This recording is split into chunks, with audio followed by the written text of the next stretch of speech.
1, 2, 3. Rustig.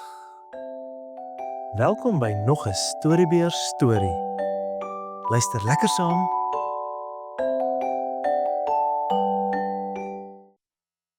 Die wyse manne kom in Bethlehem aan. Na 'n lang reis het die wyse manne uiteindelik by die stad Bethlehem aangekom.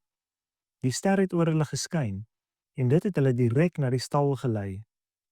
Hulle het die deur van die stal oopgemaak en gesien wat hulle nie kon glo nie. Die baba, die verlosser van die wêreld, wat in 'n eenvoudige krib lê, omring deur sy ouers en diere. Die wyse manne het nie gewag nie. Hulle het dadelik op hulle knieë neergeval, hulle geskenke aan die baba gegee en die klein Jesus aanbid. Hulle het geweet dat hierdie baba nie net 'n koning was nie, maar die seun van God, die redder van die wêreld. Hulle het die wonderlike vreugde gevoel om in die teenwoordigheid van so 'n groot koning te wees. Ek het goud gebring, omdat U die koning van die wêreld is, het een van die wyses gesê. Ek bring wierook, omdat U die seun van God is, het 'n ander gesê.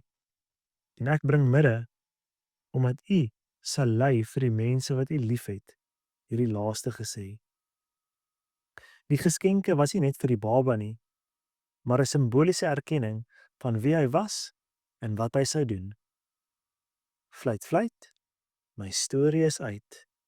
Môre gesels ons oor die wysheid van die wyse manne.